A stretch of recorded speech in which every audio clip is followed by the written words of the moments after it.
Today we're exploring the pros and cons of direct arm work, bicep curls, tricep extensions, and do you even need it to begin with? There's two sides of that debate. One says, no, you don't need to directly train your arms because they're involved in every push and pull exercise that you're doing.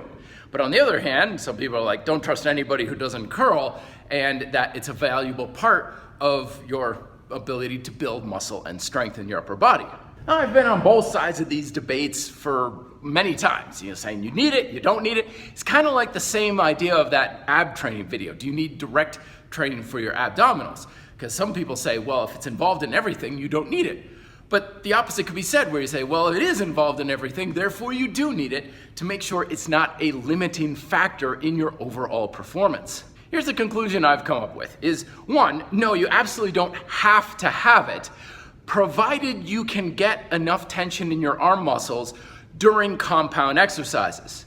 That's the crux, because you can do compound exercises with minimal amount of movement in your elbow. Very wide bench presses where your elbows are barely doing anything, very wide pulling work, and so on. And in that regard, you're getting tension in the muscle, so it's still doing something. But without a lot of movement, you're not maximizing your benefit with compound movements.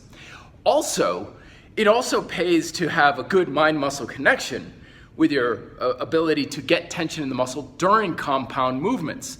I used to do rows and pull downs and stuff and say, this does nothing for my biceps.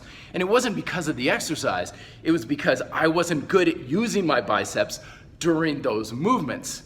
However, when I got to the point where I'm like, all right, I could turn on my biceps for all my pulling moves, suddenly everything that was a pulling exercise became a hell of a lot more effective for building up my biceps muscle and strength. Same with triceps with pressing, dips, push-ups, even presses. The better your mind can get those muscles to work on compound movements, the less you're going to need isolated style movements. With that said, there's nothing wrong with having some sort of curls or tricep extensions. They work great as pre-exhaustion, so you do them before your compound movements to make sure they're getting a little bit of extra attention.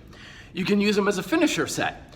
And you could just do them because, hell, it's very satisfying to get a good bicep and tricep pump at the end or during your workouts. But the last lesson that I want to impart with is, I think the biggest mistake I ever made was trying to rely too much on the isolated style exercises to try and build up my arms.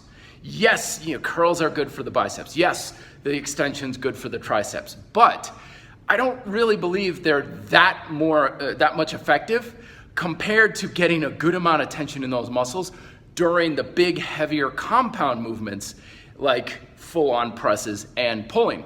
Also, with that said, is using the isolated movements.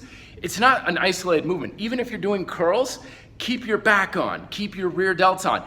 Engage all of the muscles you normally would with a row, just in isometric fashion, so your back is stable. So even though you're using just your biceps, you're still using all of the other muscles in your pulling chain. You're just moving at one joint. Same thing with your tricep extensions. Keep your chest on, your shoulders, your abs, your core. Everything else still engage, and you're gonna get a lot more out of your isolated exercises. So it's more like a focused exercise rather than isolated. So there you go. Let me know if you have any arm training tips down below. We'd love to hear from you. Till then, be fit, live free.